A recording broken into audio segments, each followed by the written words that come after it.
গণভোটের বিরুদ্ধে অবস্থান নিন, দেশকে বাঁচান, দেশকে বাঁচান।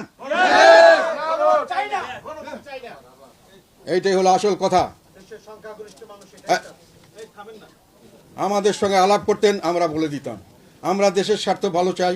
আমরা কেউ আমাদেরকে যেটা বলা হয়েছে, আমি আবার একটা কথা এখানে বলা দরকার, আমাদেরকে যেভাবে বাস দেওয়ার চেষ্টা করা হচ্ছে এবং হয়েছে সেটা সম্পর্কে আপনাদেরকে বলতে চাই। 1 জুলাই 2024 সালে প্রথম কোটা বিরোধী কোটা সংস্কার আন্দোলন হয়। 3rd of জুলাই আমি সংসদে দাঁড়িয়ে বলেছিলাম যে এটা শুধু ছাত্রদের কোটা সংস্কার আন্দোলন নয়, এটা হলো বৈষম্যের বিরুদ্ধে আন্দোলন, এবং এই বৈষম্যে বাংলাদেশের সকল মানুষ একজোট হবে, এবং এই বৈষম্যের কারণে এইটার বিরুদ্ধে যুদ্ধে বাঙালিরা কখনোই পরাজিত হয় নাই। সর্বোচ্চ সবসময় ত্যাগ স্বীকার করতে প্রস্তুত থাকে।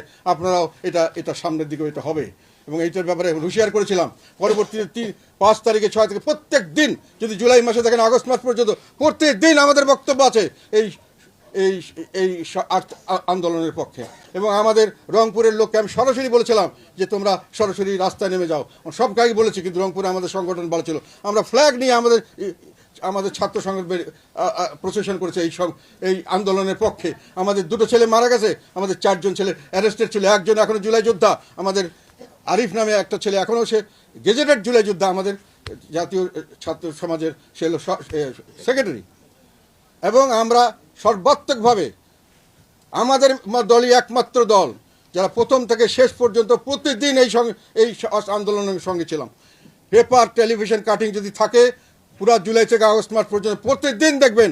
এবং আমরা একমাত্র দল যারা একসঙ্গে বসে আমরা বর্ধিত সভা থেকে আমরা এই আন্দোলনের পক্ষে আমরা সমর্থন দিয়েছিলাম পার্টির তরফ থেকে।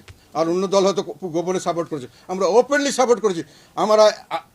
আমি সর্বপ্রথম এখানে যে ছেলেটা মারা গেছে আমাদের আবু সাইদ রংপুরের, তার কবর জিয়ারত করেছি। আমি সর্বপ্রথম বলেছিলাম এরা মুক্তি সেনা, এদেরকে আমরা বীর মুক্তি সেনা হিসেবে এই জুলাই যোদ্ধাদেরকে আমরা চান। কিন্তু 2 মাস চলে যাওয়ার পরেই হঠাৎ করে দেখলাম যে এটা নাকি সাধারণ জনগণের আন্দোলন নয়, এগুলো কিছু মানুষের আন্দোলন, এবং সেখানে মেটিকুলাসলি ডিজাইন, সেখানে কেউ মাস্টার মাইন্ড, তাদের আবার কেউ নানান কিছু। তারা এখন আমরা বললো যে এনাদেরকে বাদ দিতে হবে। ওনারা বলার সঙ্গে সঙ্গে আমরা বাদ হয়ে গেলাম। আমাদেরকে সর্বত্র থেকে আমাদের অফিস আদালত সব ভাঙা শুরু করে দিল, আমাদের রাস্তা নামতে দিবে না। কয়েকটি ছেলে বললো এই জন্যই। আমাদের এতদিনের একটা জায়গা বলতে পারবে না যে জাতীয় পার্টি কোনোখানে কোনো রকম এই আন্দোলন, কেন কোনো আন্দোলনে জনগণের বিরুদ্ধে অবস্থান নিচ্ছে। সবসময় সব আন্দোলনে জাতীয় পার্টি সবসময় আমরা সবসময় জনগণের পক্ষে ছিলাম। আমাদেরকে বাধ্য করার পরেও আমরা জনগণের পক্ষে কথা বলেছি।